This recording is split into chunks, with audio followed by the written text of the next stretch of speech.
Bueno, de la belleza y de lo bello en la música. Voy a leer el escrito porque así no me voy por las ramas, prefiero siempre leerlo. Lo bello es difícil, así finaliza Platón su diálogo Hipias Mayoro de lo bello. El párrafo final, algo desconcertante y de clara solución en suspenso que coloca en boca de Sócrates, dice lo siguiente: en todo caso, Hipias, hay un provecho que creo haber sacado de mi conversación con vosotros dos, el de comprender mejor el proverbio aquel que dice que lo bello es difícil. Reflexiona aquí Platón sobre la belleza en sí o sobre lo bello en sí, como una concepción del alma, como un concepto meramente mental, definiendo la belleza sensible en íntima unión con aquella de las costumbres y tradiciones, leyes e instituciones. Lo bello es difícil. La expresión proyecta rutas o vías en el campo de la teoría de las ideas, hacia una dialéctica más desarrollada y hacia la metafísica mística que en el pensamiento de Platón llegará más adelante. He decidido partir de la afirmación de Platón, lo bello es difícil, recreándola de la siguiente manera. Si lo bello es difícil, tanto más lo es lo bello en la música, e iré explicando en el transcurso del trabajo cuáles son los elementos que me llevaron a acuñar esta frase ya no como conclusión, sino como introducción. El esquema del trabajo es como una sonata clásica, bitemática, tripartita. El primer tema, la belleza, bien, verdad y amor en Dios uno y trino y en la creación. Y el segundo tema, de lo bello en música. El primer tema. En general se define la belleza como a cierta propiedad que tienen las cosas que nos hace amarlas, infundiendo en nosotros deleite espiritual. Esta propiedad existe en toda la creación y también en las obras artísticas. En diferentes grados de perfección posee cualidades que la distinguen, enmarcan y realzan, y según esto producen mayor o menor grado de deleite. La belleza absoluta solo reside en Dios, pues en Él se dan de modo absoluto todos los atributos o cualidades. Autores diversos han escrito acerca de la belleza desde la antigüedad clásica hasta nuestros días.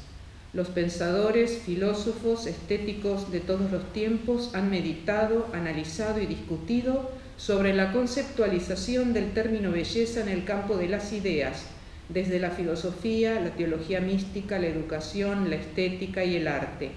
La veremos bajo tres aspectos: la belleza claridad, la belleza esplendor y la belleza gozo contemplación.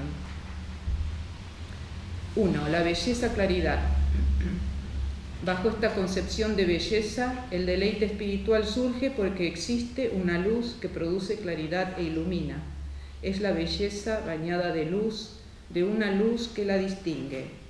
Se distingue iluminando los sentidos, especialmente la vista y el oído, con los que percibimos las sensaciones, y la inteligencia con la que percibimos las ideas.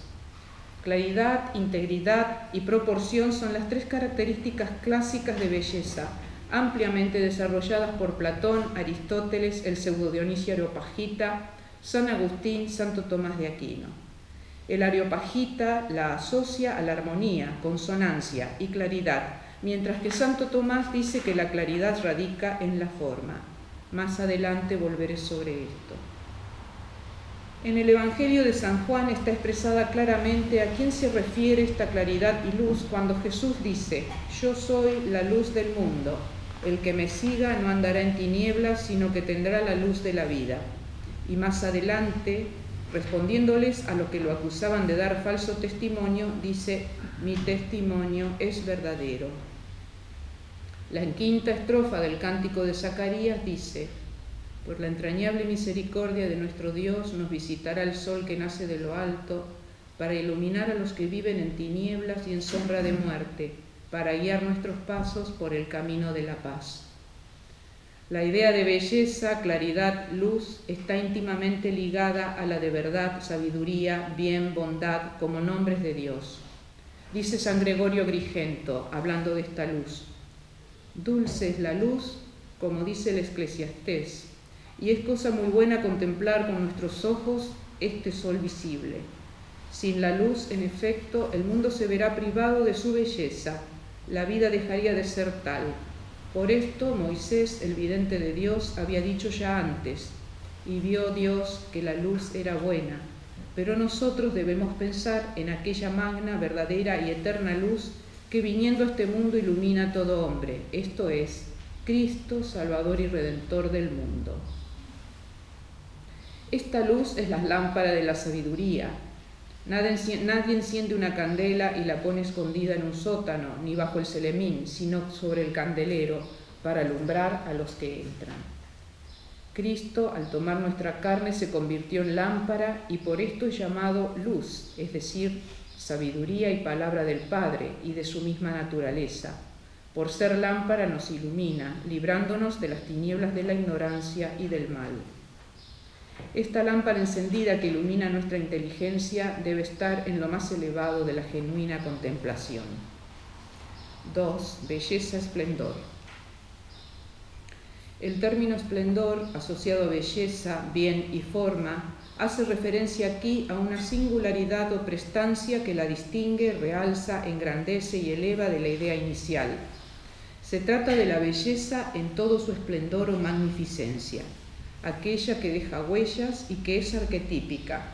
Según esto, presento dos figuras arquetípicas: A, belleza, bien; B, belleza, verdad, sabiduría. A, belleza, bien. El pseudo Dionisio Areopagita define la belleza como claridad, como luz y bien, y estas conjugadas con armonía, consonancia y verdad, belleza, hermosura y amor. En De Divine Nomine, los nombres de Dios, llama a Dios el bien, la luz, la hermosura, el amor, el éxtasis, el celo. Los presenta unidos intrínsecamente, pero centrados en el bien, que identifica con la deidad cuanto tal, y según el nombre que leemos en las Escrituras, como por ejemplo en el Evangelio de San Mateo, cuando Jesús, interrogado por el joven rico, responde: «Solo Dios es bueno». Y en el Evangelio de San Lucas, cuando Jesús es llamado Maestro bueno, él responde: «¿Por qué me dices bueno? Nadie es bueno sino solo Dios». Bien, bueno, bondad distinguen a Dios de todas las cosas, pues se llama bondad a la subsistencia divina, por el hecho de ser el bien sustancial que comunica la bondad a todos los seres. Afirma que este bien sustancial extiende los rayos de su plena bondad de forma apropiada, iluminando a cada uno según su capacidad. Alaba ahora al bien llamándolo luz, aquella que procede del bien y es su imagen, honra al arquetipo en su imagen, a la fuente verdadera de toda luz verdadera, glorifica a Dios, la única y verdadera luz fontal, eterna, perenne, inmarcesible, perfecta, pura, simple y clara. Inmediatamente a esta idea de Dios, luz, bondad, el Areopagita introduce como idéntica la de Dios, hermosura, el superbello, y en un texto lleno de alabanzas en donde ensalza y realza aquello sobre lo cual David, Isaías y San Juan, los teólogos, habían escrito. Esto dice: lo llaman hermoso y hermosura, amor, amado. Hermoso y hermosura se distinguen y unifican en la causa que todo lo unifica. En todo ser distingamos la cualidad que es participada y el objeto que la participa. Llamemos hermoso aquello que participa de la hermosura y llamemos hermosura a la participación de la causa que la produce en las cosas. Pero llamamos hermosura a aquel que trasciende la hermosura de todas las criaturas, porque éstas la poseen como regalo de él, cada una en su capacidad. Se llama hermoso, pues lo es bajo todos los aspectos, contiene y excede toda hermosura. Hermoso, eternamente invariable, no nace ni perece, no aumenta ni disminuye, no es amable en un sentido y desagradable en otro, a veces hermoso y otras no, para unos hermoso, para otros feo, ni distinto a uno u otro lugar. Es constantemente idéntico a sí mismo, siempre hermoso. En él estaba en grado inminente toda hermosura antes de que ésta existiese. Él es su fuente. Este texto, muy cercano al que en el banquete Platón coloca en boca de la mujer de Mantinea, Dioitima, muestra el pensamiento del Areopagita sobre la belleza, centrado no solo en que Dios es bello, sino también en que Dios es la causa de la belleza de toda la creación. Lo bueno, lo bello proceden de la misma fuente, son fundamentalmente idénticos, pues están basados en la forma y difieren solo en cuanto a la noción. La hermosura es causa de armonía, de amistad, de comunión. En él, esta concepción de la belleza como nombre de Dios, que pasa por el amor del que ama y del que es amado, en el amor divino y en el enamorarse de Dios, tiene su antecedente en el pensamiento de Platón, más precisamente en el banquete, en Fedro o de la belleza, en Lisis o de la amistad, pero fundamentalmente en las Sagradas Escrituras, allí donde una y otra vez volvería para beber de la fuente de agua viva y así poder deleitarse en y con la hermosura. B. Belleza, verdad, sabiduría. En el pensamiento de Platón, la belleza es el esplendor de la verdad. Aristóteles habla de belleza bien como Platón, asignándole a esta unidad intrínseca una serie de ideas asociadas: la simetría, el tamaño, el orden y la delimitación. Siguiendo a estos pensadores del mundo pagano, a Cicerón y a Pitágoras, San Agustín se refiere a belleza como esplendor del orden, asociando a su concepción la idea de congruencia, armonía, unidad e integridad. El pseudo Dionisio Areopagita dice de la luz bien hermosura que es luz de la mente, luz intelectual, la que ilumina toda inteligencia, uniendo a la idea de verdad a los demás atributos divinos, pues son parte de una misma esencia: bien, luz, hermosura, verdad. En la misma obra, Los nombres de Dios, aparecen 5 nombres que intitulan el capítulo 7, de la sabiduría, inteligencia, razón, verdad y fe. En realidad todos ellos se funden en el primer nombre, sabiduría. Las Sagradas Escrituras alaban la sabiduría, aquella que todo lo ha creado con belleza, abundancia, armonía y orden. Cuán variadas son tus obras, oh Yahvé, todo lo hiciste con sabiduría. Llena está la tierra de tus riquezas. Alaban, dice el Areopagita, a Dios como Logos, el Verbo, no solo porque provee de razón, inteligencia y sabiduría, sino porque en él preexisten las causas de todas las cosas de forma simple y penetra en todas. Llamarlo Logos es justo, pues el conocimiento puro e infalible es su esencia y en él se fundamenta la fe divina. Es bien, luz, hermosura, amor, sabiduría, verdad. Dios, fuente de toda belleza. Santo Tomás de Aquino, al referirse a la esencia divina, deja asentada primero la existencia de Dios uno. Luego detalla cuáles son sus atributos divinos: simplicidad, perfección, bondad, infinidad, ubicuidad, inmutabilidad, eternidad, unidad y conocibilidad. De la simplicidad de Dios dice que no hay en él composición, que es absolutamente simple, y así todos los atributos son en él de modo absoluto. En su obra In de Divinis Nominibus, comentario a la obra del pseudo Dionisio Areopagita, desarrolla su idea de belleza partiendo de los conceptos ya vistos del padre griego, centrados en la bondad y belleza de Dios, y en él como causa de la belleza de toda la creación.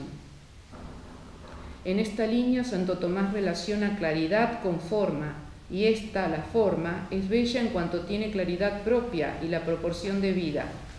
Esta concepción de la claridad como vinculada a la forma lleva a considerar la belleza divina como causa eficiente de todas las cosas. La creación es efecto de la belleza y bondad divinas, que unidas a las demás virtudes constituyen el ser secundum totam virtutem essendi. Dios crea a su imagen y semejanza, es decir, con la debida proporción, orden, armonía y equilibrio. Primero, Dios ordena todas las cosas hacia sí mismo, como a su fin.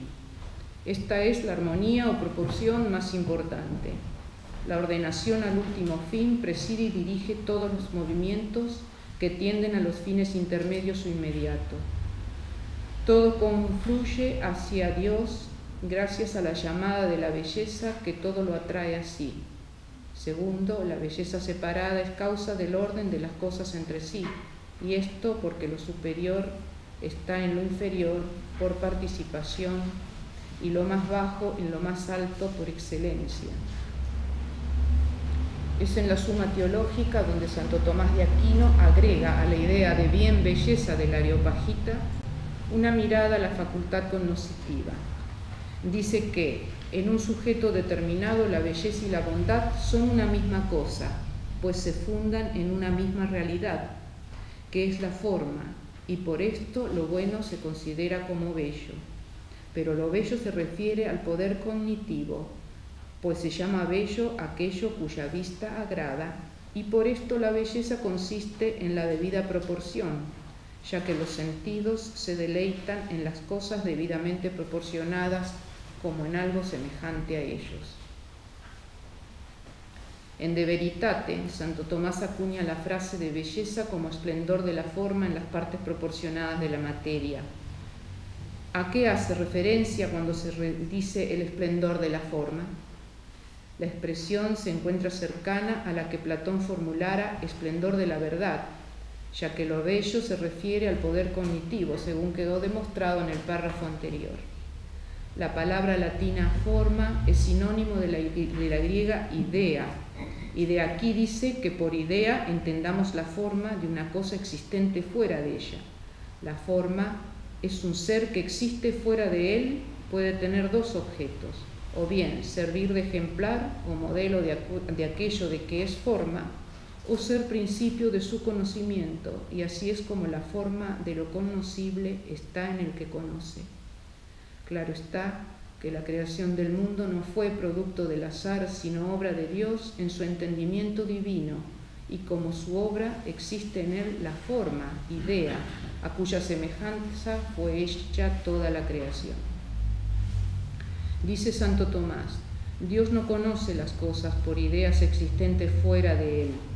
Por su esencia es semejanza de todas las cosas, y por lo tanto la idea en Dios no es más que la esencia divina.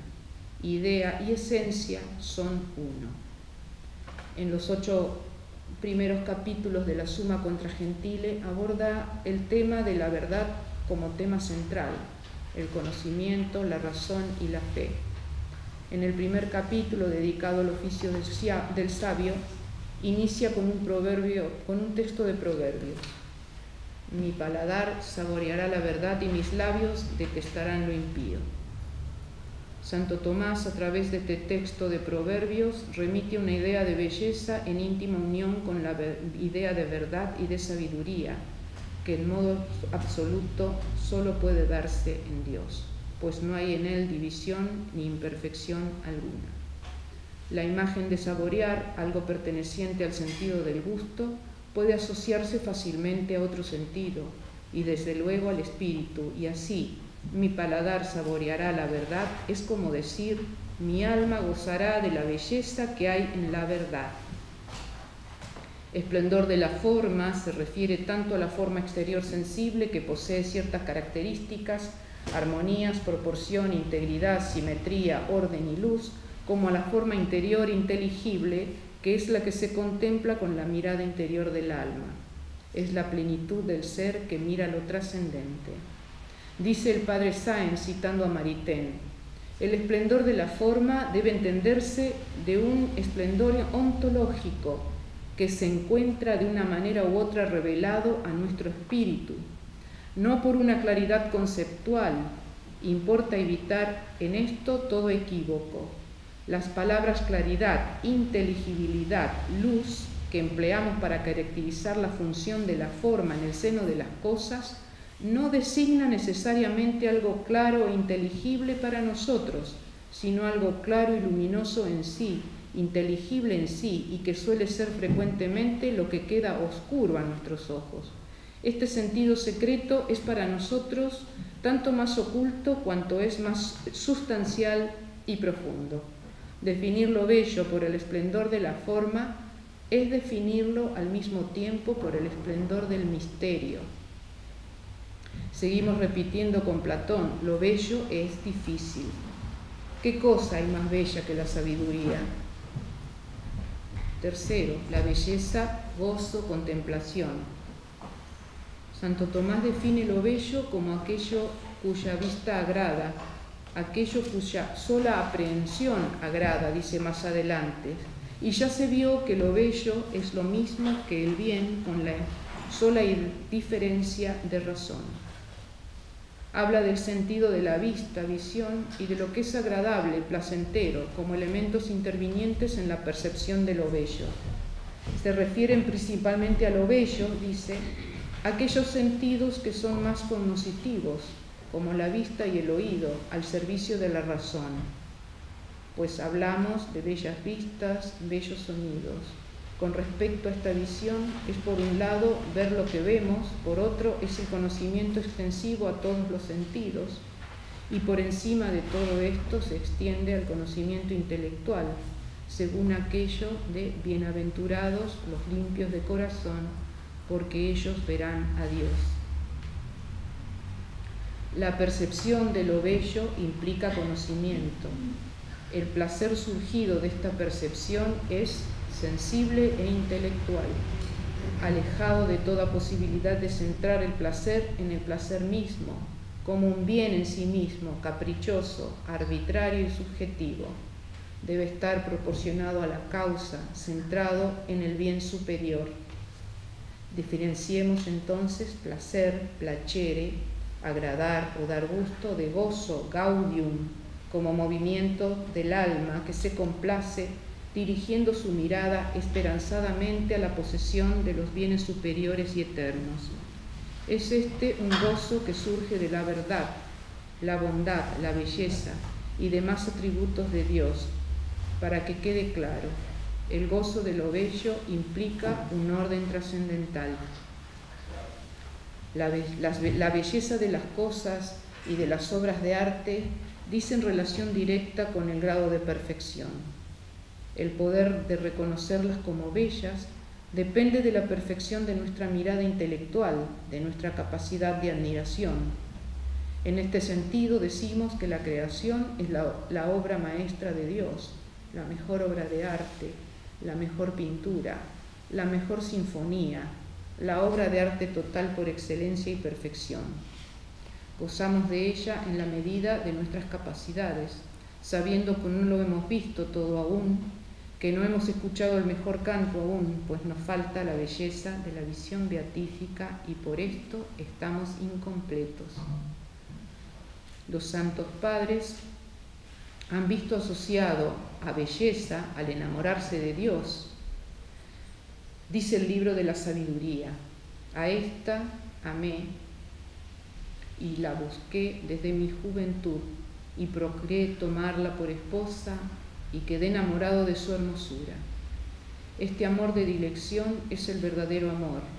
Amor, enamoramiento, quieren decir lo mismo.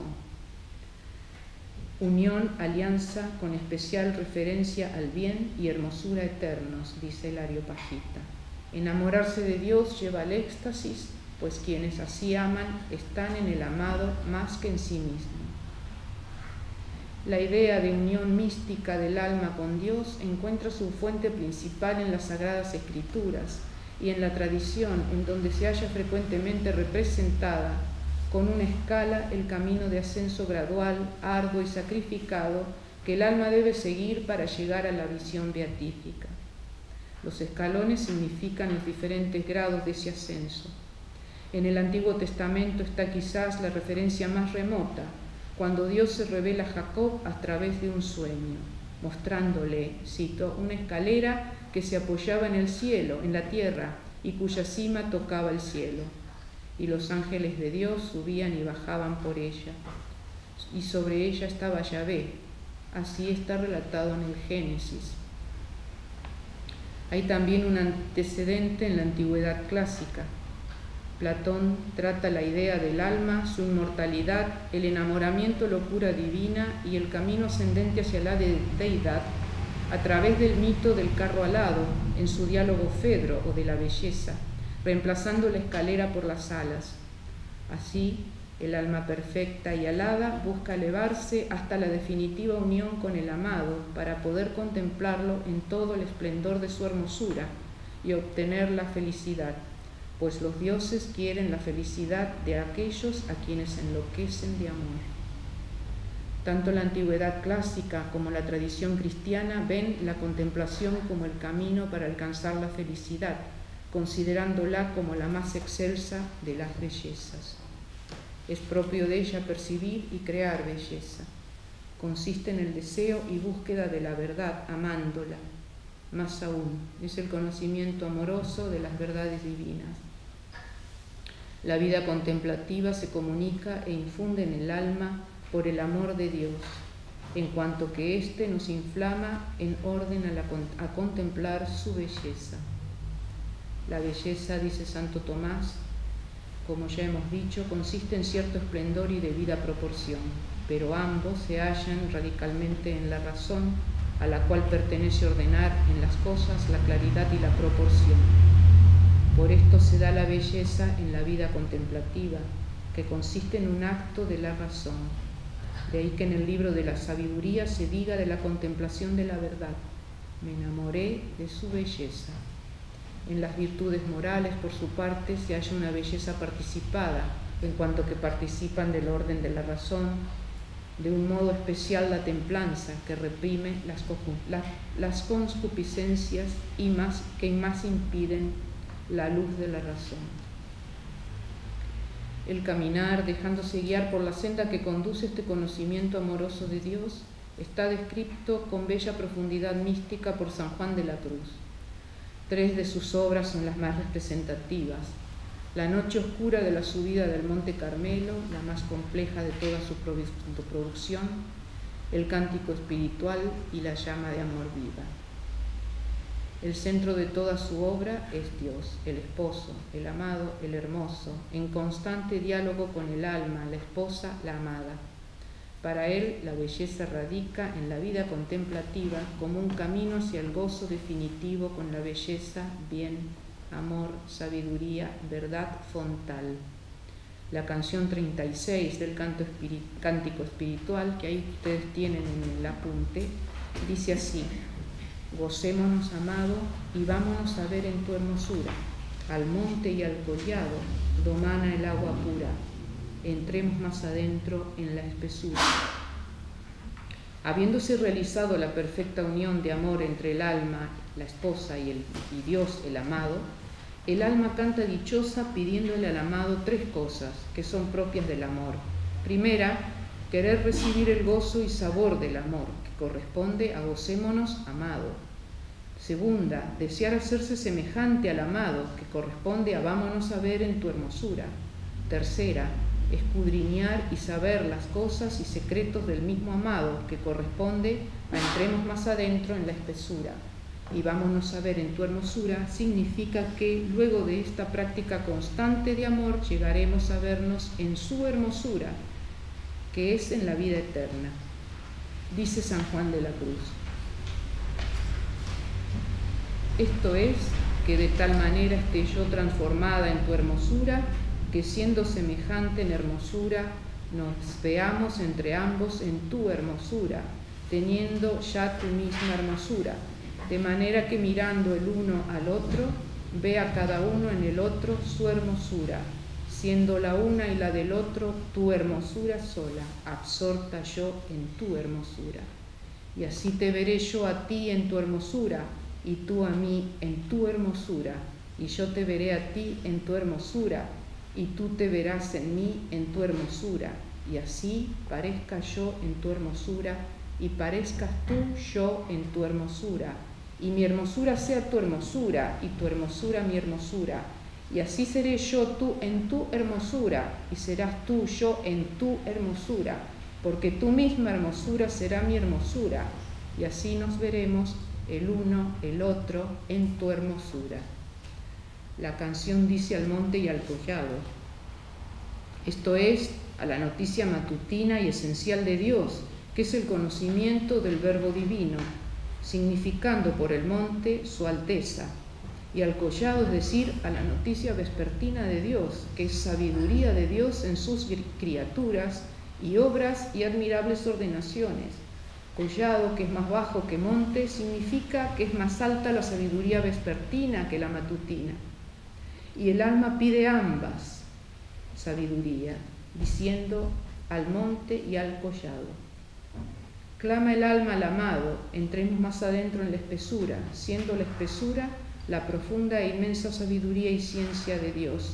Sobre esta dice el santo místico que aunque más el alma sepa de ella, siempre puede entrar más adentro, por cuanto es inmensa y sus riquezas incomprensibles.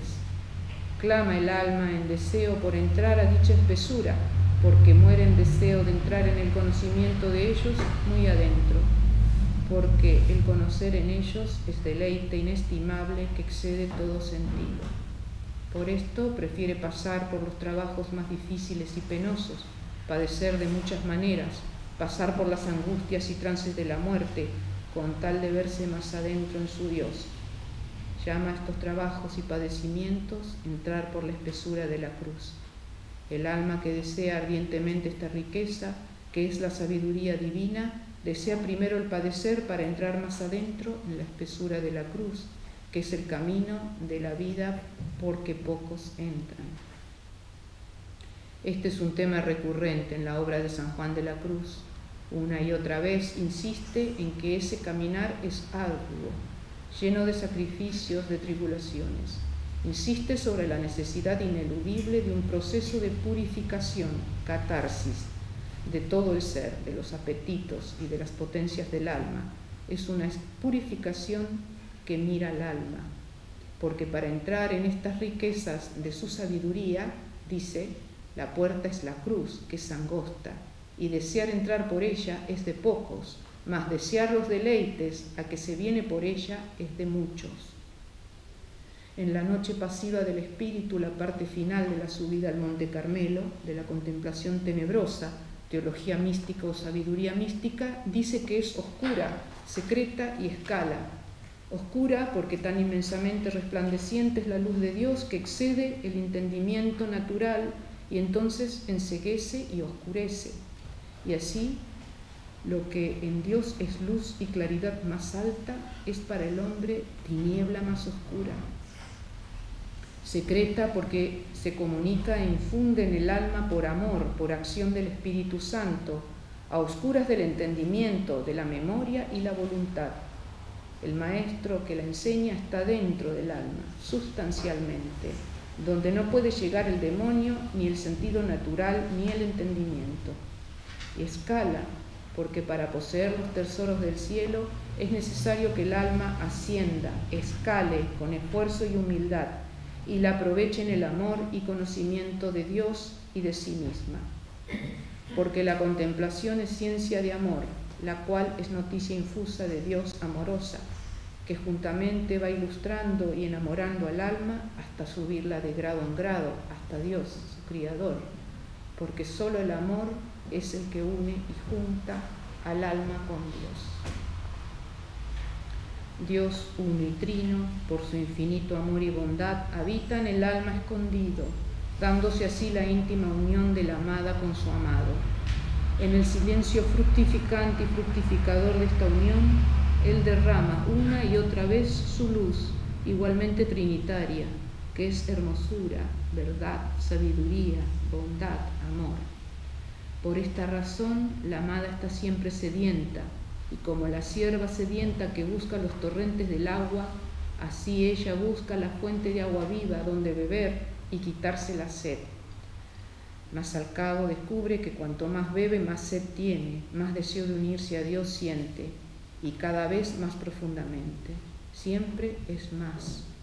Y así el ciclo se repite y se repetirá hasta llegar a la visión beatífica. Según esto, la amada es sierva. Pero la amada, incesantemente sedienta, desea también ser sierva, aquella que postrada con la testuz baja, medita lo que el amado le dijera en el Salmo: no alcéis la testuz. Así permanece a los pies del Señor en silencio contemplativo para escucharlo. amarlo, conocerlo más, servirlo, haciendo siempre su voluntad. Y hacer la voluntad de Dios es hacer lo bello, lo bueno, lo verdadero, lo sabio. Según esto, la amada es sierva. ¿Qué cosa hay más bella que la verdad, que la belleza de la contemplación mística por la cual nos unimos a la belleza eterna? Bueno, si no están muy cansados, sigo con la segunda parte.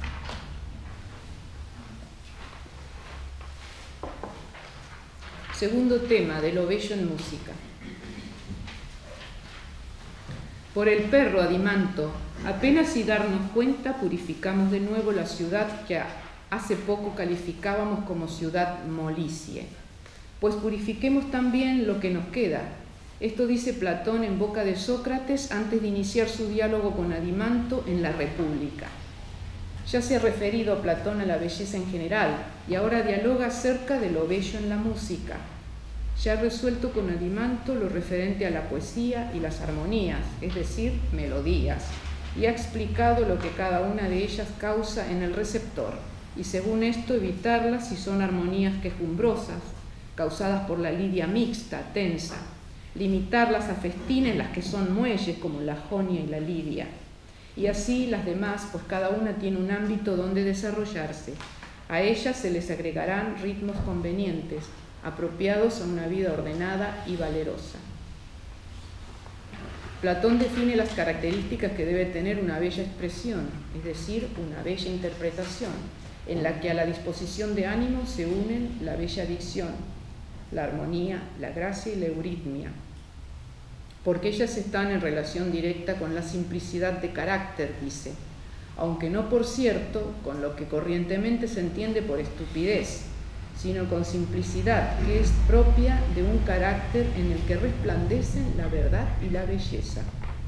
En el pensamiento del filósofo, la verdad, belleza, debe darse no solo en la música, sino en todas las artes, además en la tejeduría, el bordado, la edificación, la fabricación de objetos en los seres vivos. La falta de gracia, la arritmia y la ausencia de melodías están hermanadas, dice, con la fea expresión y las malas costumbres. En este punto es conveniente arrojar luz sobre algunos términos, expresiones e ideas platonianas que son propias de la cultura griega antigua, presentes también en Aristóteles, e implican unidad con el concepto de belleza, porque supone una mejor disposición para percibir lo bello en general, en las artes y en la música. Son temas asociados, pues, a belleza, catarsis, imitación, mímesis, educación y formación moral. Apenas sin darnos cuenta, purificamos de nuevo la ciudad, purifiquemos también lo que nos queda, fue la expresión de Platón al abrir esta sección. Purificar, purificación de algo, es decir, catarsis, es un término utilizado en diferentes contextos. En el Sofista habla del arte de discernir, de distinguir, separar, conservando lo mejor y desechando lo peor. Inmediatamente explica que la purificación es doble, según se realiza en el interior del cuerpo, con la gimnasia o la medicina, o en el exterior, con baños, higiene. Pero el objeto del método que propondrá mira fundamentalmente la purificación del alma, intentando desterrar todo lo que es malo, conservando solo lo bueno, lo virtuoso. Platón distingue la maldad como enfermedad del alma, de la ignorancia que es involuntaria, múltiple y diversa, y que es la fealdad del alma. Acerca de la ignorancia dice en boca del extranjero de Lea: creo ver claramente una grande y terrible especie de ignorancia, la de imaginarse saber lo que no se sabe. Este puede muy bien ser el origen de todos los errores en que incurrimos. De todas las clases de ignorancia es la única, a mi parecer, que merece completamente ser llamada con este nombre, y se refiere a la soberbia. Propone un método de aprendizaje, el encus, que permite descubrir y desechar errores, contradicciones, etc., poniendo en evidencia además posibles formas de ignorancia que están de manera inconsciente en el individuo, objeto del examen. Este método no solo tiene fines terapéuticos, sino también críticos, educativos, morales, espirituales. En Cármides Dice que ese despojarse de la ignorancia permite alcanzar sensatez y por esta llegar a la verdadera felicidad. La sensatez es un gran bien y si la posees eres feliz. Cuanto más sensato seas, tanto más feliz considérate. La percepción de la belleza requiere de una purificación previa de los sentidos, de las potencias del alma, de todo el ser, para disponerlo mejor y más elevadamente a dicha percepción. Es necesario, por lo tanto, un proceso de aprendizaje guiado y constante que deberá incluir la experiencia práctica de ver y escuchar obras buenas y bellas. El ideal de belleza platoniano habla de catarsis, de sensatez, y está siempre asociado a la educación y a la práctica de las virtudes. Así lo expresa en la República. Habrá que buscar, dice, artistas capaces de rastrear la huella de todo lo bello y gracioso para que en general los jóvenes vivan rodeados, en especial los jóvenes, vivan rodeados de cosas sanas, buenas y virtuosas, expresadas en las bellas obras que impresionen sus ojos y sus oídos, y que desde la infancia los moviera a imitar y amar lo bello, de perfecto acuerdo con la belleza expresiva. Para concluir esta parte del diálogo con Adimanto, Platón coloca en boca de Sócrates esta pregunta que implica respuesta afirmativa. ¿No es la música la que proporciona la educación más sañera, ya que precisamente el ritmo y la armonía se introducen en lo más íntimo del alma y haciéndose fuertes en ella la proveen de gracia y la hacen a este modelo si la educación recibida es la adecuada a él? Sin lugar a dudas, la persona que ha recibido una educación conveniente penetrará con más agudeza en los defectos de las obras naturales y artísticas y, desdeñando los vicios, estará en condiciones de alabar y gozar de lo bueno que ha acogido ya en su alma, le servirá de alimento y le hará un hombre plenamente virtuoso.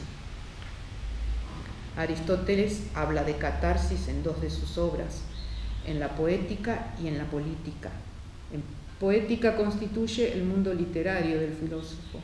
En ella podemos encontrar poesía, tragedia, mito, mímesis y vida ligados a la historia a través de leikos, verosimilitud, catarsis y educación. Concibe la idea de catarsis trágica, intrínsecamente unida a las emociones dolorosas de la piedad, eleos, y el temor, phobos. Esta es su célebre definición de tragedia y de catarsis. Es, pues, la imitación de una acción de carácter elevado y completa, dotada de cierta extensión, en un lenguaje agradable, lleno de bellezas de una especie particular según sus diversas partes. Imitación que ha sido hecha o lo es por personajes en acción y no por medio de una narración, la cual, moviendo a compasión y temor, obra en el espectador la purificación propia de estos estados emotivos. Llamo lenguaje agradable al que posee ritmo, musicalidad y belleza, y por bellezas de una especie particular entiendo que unas partes son realizadas solamente con la ayuda de la métrica, mientras que otras, por el contrario, lo son por medio de la melodía. En política vuelve a hablar de catarsis y más precisamente de esta con relación a la música. Afirma que la música debe emplearse no en orden a uno de los beneficios que ella confiere, sino en orden a varios. Sirve, en efecto, con fines educativos y con fines catárticos. Y en tercer lugar, sirve como juego diversión útil para relajar nuestra atención y para hacernos descansar de ella. Sin lugar a dudas, Platón y Aristóteles han ejercido su influjo en el pensamiento y la cultura occidental y particularmente en los pensadores cristianos. Pitágoras y Aristógenes de Tarento, cuyas ideas son opuestas, lo han hecho en el campo de la musicología y de la teoría de la música. Pitágoras fundamenta su teoría musical en los números, las proporciones, matemáticas, y Aristógenes la fundamenta en la percepción auditiva. En una especie de comparación entre el pensamiento de Pitágoras y el de Platón, dice Aristóteles que la música tiene por naturaleza una dulzura agradable y tenemos además una cierta afinidad con los ritmos y los modos. Debido a esto, muchos sabios dicen que el alma es una armonía refiriéndose a Pitágoras, o bien que tiene una armonía, refiriéndose a Platón. Aquí el término armonía tiene diferentes acepciones. No es la armonía de la que hablaba Platón, que se refiere a la melodía, sino a la armonía relacionada a los números, que luego veremos en el pensamiento de San Agustín. Los griegos creían en el etos, un poder emocional que tenía la música sobre los oyentes. Las melodías, los modos melódicos, también los registros, los ritmos y las formas de ejecución tenían un poder sobre el alma, una relación psíquica íntima y profunda que para nosotros ha perdido ya casi totalmente su significado. Los teóricos griegos tenían diferencias acerca del valor moral que los modos y los géneros diatónico y cromático producían. Sin embargo, parecen coincidir en que la música posee una fuerza a tal punto movilizadora que puede favorecer una purificación del alma y de la psiquis, que puede conmover, despertar a compasión, temor y gozar de ella, favoreciendo el ascenso espiritual hacia la deidad. Sentían el amor por lo bello. Esta es la herencia griega recibida en el mundo occidental. Con la extensión de la dominación romana y la anexión al imperio de los pueblos helénicos en los siglos III y II a.C., comenzó a sentirse la influencia de la música y el teatro griego en la cultura romana, que prontamente asimiló toda la rica tradición que traían los músicos poetas. Poco a poco fueron extendiéndose, aparte del canto y de los instrumentos, los conocimientos teóricos musicales como parte de la educación romana en general y en relación estrecha con los griegos. Esta tradición y también la raíz hebrea nos llega a través del canto llano, que ya hemos visto con la hermana Cecilia, todo el canto gregoriano, así que de una belleza ilimitada, que ya habló la hermana suficientemente. De lo bello en la música según el pensamiento de San Agustín. Hay una expresión muy conocida, adjudicada a San Agustín: la belleza es el esplendor del orden. Es posible que no sea una frase del santo, sino una síntesis de su profunda concepción de belleza, salida de la pluma de alguno de sus innumerables lectores. Para adentrarme en los aspectos que conforman esta expresión, he buscado referencias en sus obras, especialmente en la música, pero también, y debido a la unidad temática de sus escritos, he recurrido a otras tales como la verdadera religión, la doctrina cristiana, el orden, confesiones, retractaciones, costumbre de la Iglesia Católica. En el pensamiento del santo hay primero una religación con Dios a través de las verdades eternas bajo esquema trinitario: verdad, caridad, eternidad, ser, luz, amor. Segundo, junto a estas verdades que se cifran en lo divino, está la respuesta del ser humano con la complejidad de todo su ser: conocimiento, amor y emoción. El espíritu se enlaza con Dios y en su concepción la idea de Dios es inseparable del espíritu humano. La meta final es ver a Dios cara a cara, y con ellos vivimos caminando hacia Él, deseándolo, apeteciéndolo. Lo busca el ser con aprehensión intelectual, y ese ser, el espíritu humano, es el más revelador de lo divino, porque en él lucen mejor que en el universo visible los sellos de la sabiduría, omnipotencia y amor de Dios. Tanta importancia tiene esta búsqueda de Dios para San Agustín, que insiste sobre la necesidad de alejarse del mundo para someterse a la voluntad divina con humildad, con espíritu contrito y humillado. Un corazón contrito y humillado no lo desprecia el Señor, y así instaurar en el alma un diálogo íntimo y continuo con Él. A este alejamiento del mundo no lo hace y aconseja con desprecio o aborrecimiento de la creación y sus bellezas, sino en virtud de su profundo sentido ascético, catártico y de constante conversión, que lo lleva a alejarse de lo puramente sensitivo para poder sumergirse en donde mora Dios, trinitario, en el alma, y con él buscar la verdad y gozar de la contemplación a la espera de aquella visión que será la definitiva. Hay una unidad temática recurrente en el pensamiento de San Agustín, basados en la idea de el mundo sensible ligado al inteligible, a la verdad y a Dios. Lo bello presente en toda la creación a imagen y semejanza de la belleza fontal. La idea de los números como ordenadores e iluminadores de las realidades materiales y en equilibrio con la sabiduría divina. En la música, San Agustín vislumbra la música desde otra perspectiva, la observa y analiza desde una mirada metafísica y teológica, dándole realce al contraste entre lo finito, contingente y las verdades eternas, absolutas y necesarias.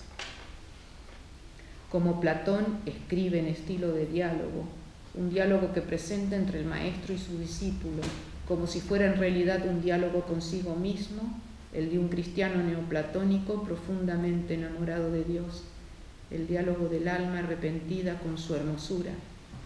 Como Pitágoras une música y matemáticas, sonido y número. San Agustín entrelaza el sonido físico-acústico de la emisión, psicoacústico, percepción y sus valores números, que tienen duración temporal, que son finitos, con aquellos que son infinitos y eternos. El concepto de número, es decir, ritmo, es el eje central de la obra. Funciona como un elemento unificador del mundo corpóreo e incorpóreo y abarca también otros conceptos: modulación, de modus, medida, metro, razón, proporción, orden, armonía, simetría, consonancia, igualdad, equilibrio. La idea de número, ritmo, conlleva además una multiplicidad de acciones, tales como constituir el orden racional de las artes liberales, enlazar lo sensible y lo inteligible, ser el principio del orden de la creación, el cántico universal, la igualdad, la simetría. Son los números que emanan del Creador de todas las proporciones, Dios uno y trino, expresado en números, en infinitud y eternidad. Este es el ideal de belleza agustiniano, hacia donde intenta llegar partiendo de la belleza imperfecta de los números temporales. La idea de número ya está presente en el orden. Allí San Agustín coloca la razón como personaje central, la potencia razonadora, la razón como creadora de todas las artes, la cual actúa en tres géneros de cosas. Uno, en las acciones que están siempre relacionadas con un fin y que nos amonesta a no ser nada temerario y se refiere a las costumbres. 2, el lenguaje, que nos amonesta a enseñar con verdad. 3, el deleite, que nos invita a la dichosa contemplación. El lenguaje y el deleite se relacionan con el arte. Siguiendo un camino de ascenso cuyo punto de partida son los números finitos, los ritmos de las artes liberales del trivium en principio, gramática, dialéctica, retórica, la razón quiso elevarse, dice San Agustín, a la contemplación beatífica de las mismas cosas divinas, y con su maravillosa potencia de discernimiento pronto advirtió la razón la diferencia que hay entre los sonidos y la idea que expresan, y que a la jurisdicción de los oídos solo pertenecen los sonidos. Establecida la diferencia entre sonido y la idea que expresan, San Agustín dice que la razón descubrió que reinaban los números y que todo lo hacían ellos, que también había números divinos y eternos y que Dios todo lo había organizado. Une lo sensible a lo racional y finaliza diciendo: los sonidos pertenecen a un orden sensible y se desvanecen en el tiempo, dejando su impresión en la memoria. Por esto, esta disciplina sensual e intelectual a la vez se llamó música. Este es el primer acercamiento a la definición de música. Es una idea general. Es una disciplina sensual e intelectual. Lo explicará mejor en la música. 6 son los libros que conforman la música. En los 5 primeros, San Agustín se dedica a estudiar y analizar el ritmo y la métrica latina y su musicalidad declamada y cantada, centrándose en el campo de la rítmica, siendo los temas ritmos, sonidos, movimiento, pie, metro, silencio, verso, proporción. Hay que aclarar que a este tratado le seguiría otro sobre melodía, también de 6 libros, que el santo había pensado escribir para ampliar en la música con una segunda parte, pero no lo pudo concretar debido a sus múltiples obligaciones como pastor de la iglesia. En el libro 1 define música como una ciencia casi divina. Es la ciencia de modular bien, siendo la modulación una cierta habilidad del movimiento, y una cosa se mueve bien cuando guarda medida. Hay un número que es causa de ese movimiento.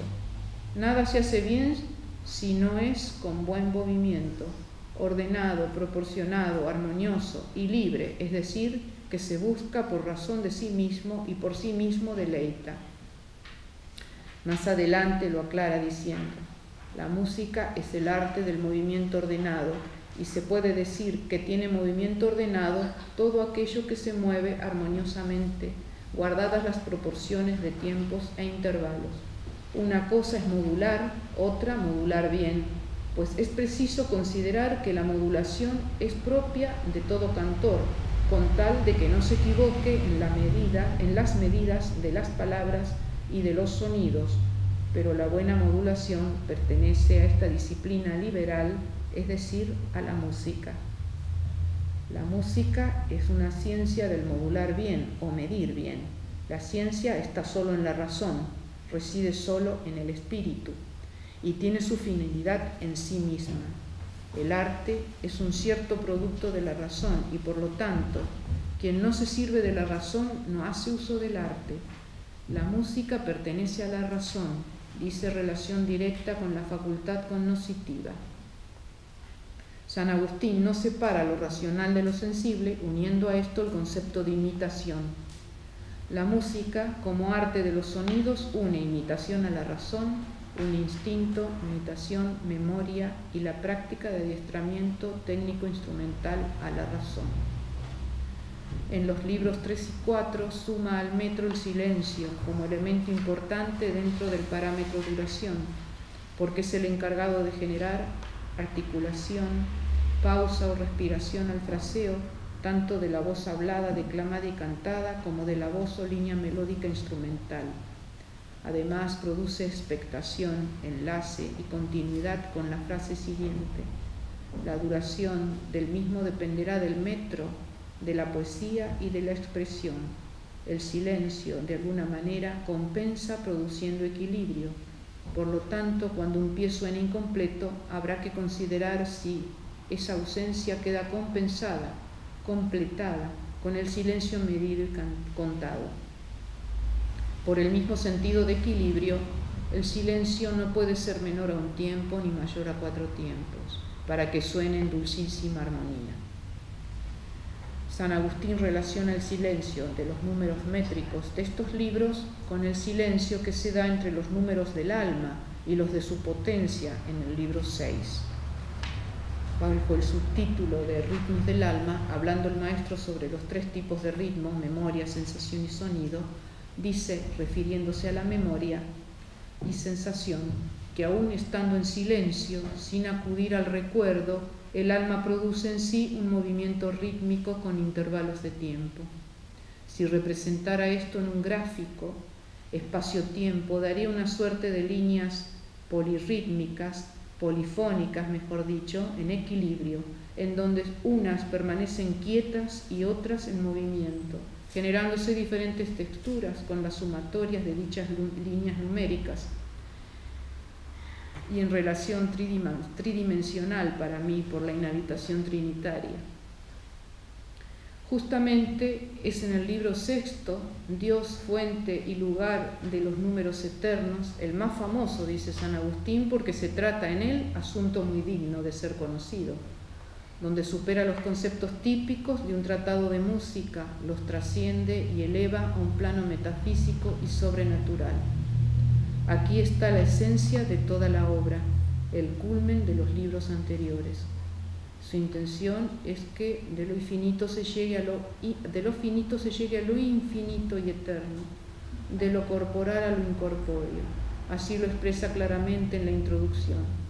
Hay que salir de los sentidos de la carne y de las literaturas carnales, dejándose guiar por la razón, impregnados en los misterios de la pureza cristiana y por amor a la verdad inmutable, anclarse en el único Dios y Señor de toda la creación, que es quien dirige las almas humanas. La primera parte del libro, Las armonías de las almas y sus grados, la abre con un himno ambrosiano, Deus creator omnium, Dios creador de todas las cosas, y efectúa diferentes clasificaciones según la causa y los efectos y orden de importancia de los ritmos. En la primera clasificación presenta 5 géneros de números o ritmos, siendo los 2 primeros cercanos a las leyes de la física acústica y de la psicoacústica en cuanto a emisión y recepción del sonido. El tercero son los números que pronuncia el que recita o canta, que se llaman números progresores.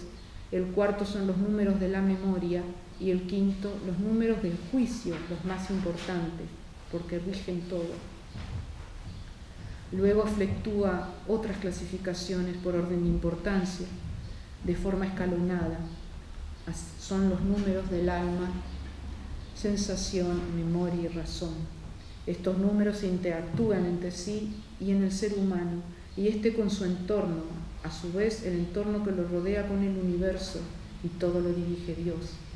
Los ritmos de las potencias del alma, del cuerpo, de los números sonoros, conforman estratos diferentes porque los ritmos y silencios son igualmente diferentes.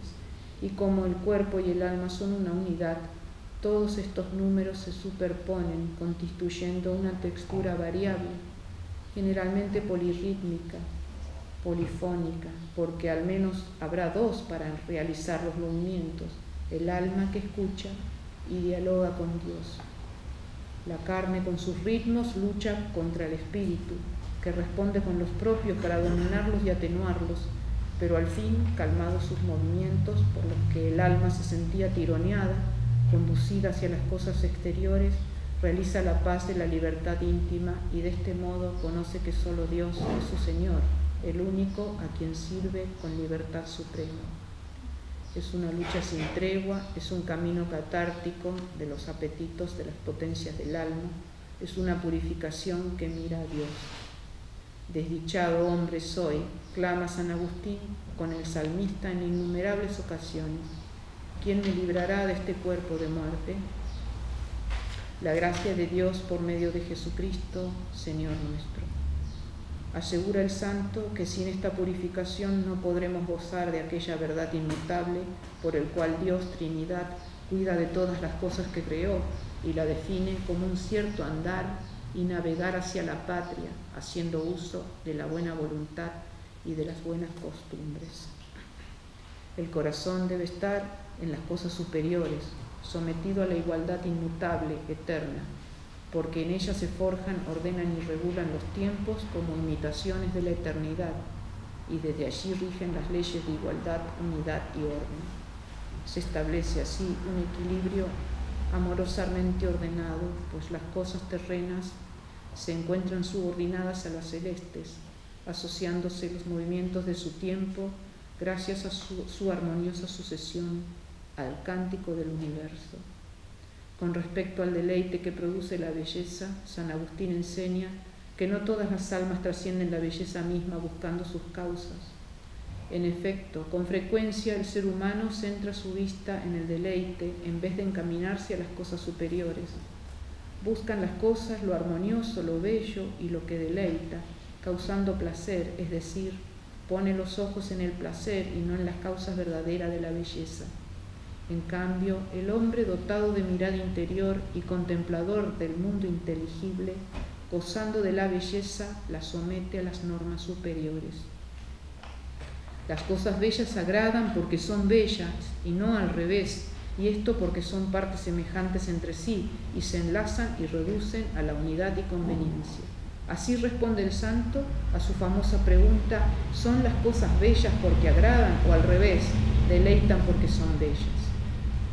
La unidad a la que tienden las cosas bellas la logran en verdad, que es percibida por la inteligencia. Las cosas bellas gustan por su unidad y su armonía, que corren en busca de la igualdad eterna. que es verdad también la verdad eterna. San Agustín habla de la igualdad como sinónimo de semejanza con la cual Dios nos creó. Por eso, donde ésta está, hay armonía con su número, el uno comparado al uno, el principio de igualdad o semejanza. Dios uno y trino es la unidad por excelencia, la única y suprema verdad e igualdad infinita. El Padre es la unidad, el Hijo la igualdad, el Espíritu Santo la armonía de la unidad y la igualdad. Estas tres cosas, dice San Agustín, son todas una por el Padre, iguales por el Hijo, armónicas por el Espíritu Santo. Solo de Dios se ha de gozar verdaderamente. El caminar que propone el santo desde la música en este tramo final es siempre hacia Dios por las armonías inferiores, hasta llegar por la caridad a Dios y a las armonías eternas. Es el camino que conduce a la verdadera felicidad, por el cual el alma que se dirige a la meta final es guía del cuerpo por las virtudes cardinales. La fuerza unitiva del amor de Dios todo lo informa y vivifica, haciendo que las virtudes se subordinen y se conecten íntimamente con Él. No van por un lado diferente, disociadas, sino en armonía, equilibrio e igualdad con aquel a quien deben servir. A Él se enlazan por amor y las cuatro poseen funciones de ese amor. Las virtudes son fruto del amor de Dios derramado a los hombres. Moran en el cielo en virtud de la caridad misma que es Dios. Allí se encuentran con su fuente, pues el alma establecida en esta perfección y felicidad contempla la verdad y permanece inmaculada. Ya no sufre, ya no se agita ni inquieta, porque está unida a Dios. Ahora las cuatro virtudes se hallan en estado de esplendor, perfecto y consumado. Entonces el alma participa de este estado elevadísimo de contemplación, santificación, impasividad, ordenación. Llega San Agustín al punto final de su obra, al destello universal de las armonías. Sintetiza y reafirma los conceptos sobre la belleza existente en todo el universo, asociada a los números, sus movimientos y las proporciones. La armonía, dice, comienza por la unidad y es bella gracias a la igualdad y a la simetría, y se une por el orden. Todo lo que existe fue creado por un principio único, origen y fuente de belleza perfecta y de los números eternos, por medio de la belleza que es igual y semejante a las riquezas de su bondad, por la cual el uno y el uno, que procede del uno, están unidos en una caridad. Dios, creador de todas las cosas. Deus creator omnium. Con el verso del himno ambrosiano comienza y así concluye, reflexionando que no solo produce encanto sumo a los oídos por la armonía de su sonido, sino mucho más al alma por la exactitud y la verdad de su afirmación. Finalmente, San Agustín sintetiza admirablemente todo su tratado sobre música, diciendo que todas las armonías o números de todas las cosas se sostienen y perseveran gracias a otras, las armonías temporales, que las preceden ocultas y en silencio, y están dentro del movimiento. De igual manera, estas armonías que se mantienen en movimiento en los intervalos ordenados de los tiempos, precede y regula el movimiento vital que obedece al Señor de todas las cosas, y esto por la potestad de una potencia rectora de los tiempos. Y sobre esta potencia exclama: las armonías racionales e intelectuales de las almas bienaventuradas y santas, que sin la mediación de ninguna naturaleza recogen la ley misma de Dios, sin la cual no cae la hoja del árbol, y para quien están contados nuestros cabellos, transmitiendo esa ley hasta los ámbitos terrenos e infernales. ¿Es lo bello difícil? ¿No será que nosotros lo complicamos todo porque dirigimos nuestra mirada hacia donde deberíamos dirigirla? Les dejo la pregunta con final inconcluso como el de Platón. Y bueno, para terminar este escrito que yo dije que tenía forma sonata, que es bipartita, bitemática, tripartita, hay algunas conclusiones a las que arribo fácilmente, que ustedes también seguramente habrán arribado, y algunos puntos importantes de todo lo que se dijo sobre belleza, que hay mucho y hay mucho más, pero aquí está lo esencial. Hay siempre una conclusión, es que la música está delimitada por un ámbito. Ya estuvimos viendo con la hermana lo profano y lo sacro. Esos son los dos ámbitos más grandes. Luego hay más ámbitos. Entonces lo importante es delimitar a esos ámbitos la ejecución de cualquier música. Que otro aspecto que yo escucho mucho, pues lo he charlado mucho con otros profesores, con alumnos que han venido con inquietudes, es que pareciera que la idea de belleza es subjetiva. ¿De acuerdo? A mí me parece, esta es mi verdad, a vos te parece otra cosa, esa es tu verdad, la belleza es subjetiva. La belleza no es subjetiva, no es subjetiva. Lo que sí puede ser subjetivo es el gusto que cada uno tiene por cosas bellas y que consideremos por gustos personales. Eso sí puede ser subjetivo. Yo doy el ejemplo más claro que yo tengo. Hay paisajes hermosísimos, he visto en muchísimos lugares. La belleza está presente en la naturaleza y no vamos a hablar de eso. Y hay bellísimas obras de arte, bellísimas en muchas partes. Pero para mí, no hay cosa más bella, y ustedes dirán, esta mujer está loca. Para mí no hay cosa más bella que ver, por ejemplo, una hermana dominica o un fraile. Porque para mí, ese hábito que lleva la orden de predicadores representa la verdad, representa muchas cosas. Entonces, para mí, Marisa Lenz, no hay cosa más bella que ver un hábito de la orden, un fraile o una monja. Está claro, eso puede cambiar, para otros será otra cosa. Está bien que así sea. Eso no cambia la definición objetiva de belleza. Hay que tener cuidado con esto de los grados de susceptibilidad y objetividad de la belleza. Y en la música pasa en todas las artes, mucho pasa en la música. Y como, hemos visto que todos estos grandes pensadores la han definido como un arte y como una ciencia. Como una ciencia porque está la razón implícita, sí o sí, y la música, y lo dicen los pensadores contemporáneos, para citar uno, Howard Gardner, la música es el arte que está más abstracta, que está íntimamente relacionada, la única arte que está íntimamente relacionada a la inteligencia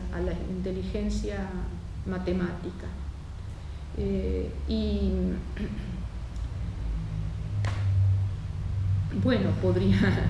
Podrían tener algunas dudas, pero hemos visto que las definiciones que dan estos pensadores de todos los tiempos la asocian, la definen como algo racional y sensitivo a la vez, pero en un equilibrio. Por eso San Agustín habla de los números. No sé si tienen alguna duda. ¿Quieren preguntar algo?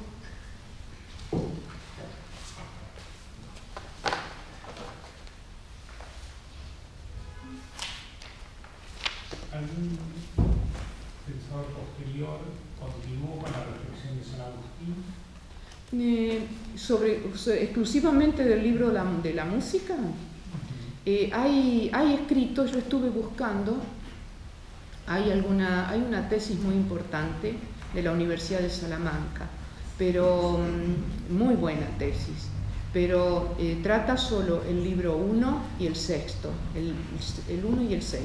En el medio, que es lo que yo quiero retomar, están los libros 3 y 4, que para mí el tema del silencio tiene una importancia no menor, que nadie lo ha estudiado.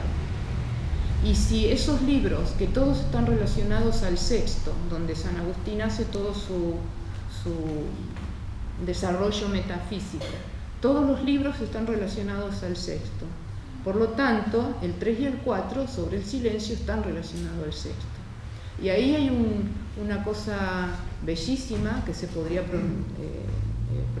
investigar más de esta cuestión del alma y lo que ocurre con los ritmos, que yo lo asocio también a polifonía porque no lo trato como esqueleto rítmico, porque ya San Agustín había dejado escrito que iba a hacer 6 libros más sobre melodía. Quiere decir que cuando hablamos de polirritmos, porque el estudio sobre el ritmo, se puede decir polifonía, porque ya hay otros pensadores que hablan de esta cuestión de la música, de las esferas y relacionada a los números también.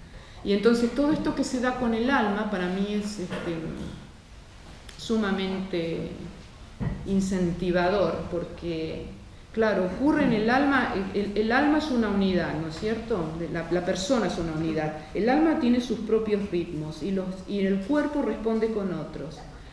Pero el alma genera sus propios ritmos. Y asimismo, por eso yo digo que para mí es tridimensional, en el alma está la presencia trinitaria, no es una voz más la presencia trinitaria, no es una línea melódica más que interactúa, sino que la superpone, que la llena toda el alma. Y bueno, en ese aspecto, de todo ese aspecto no he encontrado especialistas del tema, habría que seguir investigando, ¿no? Es decir, y tampoco los especialistas que yo encontré son metafísicos, son de la línea de la filosofía, no músicos. Entonces, por algo unió las dos cosas, San Agustín. Es una mente brillante, realmente, brillantísima. Y bueno, habría que reflotar esa obra. ¿Y esta tesis dónde lo podemos consultar? Se llama, a ver si tengo acá, porque fui modificando no me acuerdo ¿Salamanca? Sí, es de la Universidad de Salamanca, está aprobada y está publicada. Ya la voy a encontrar, Me puedo acordar como textualmente no lo cité.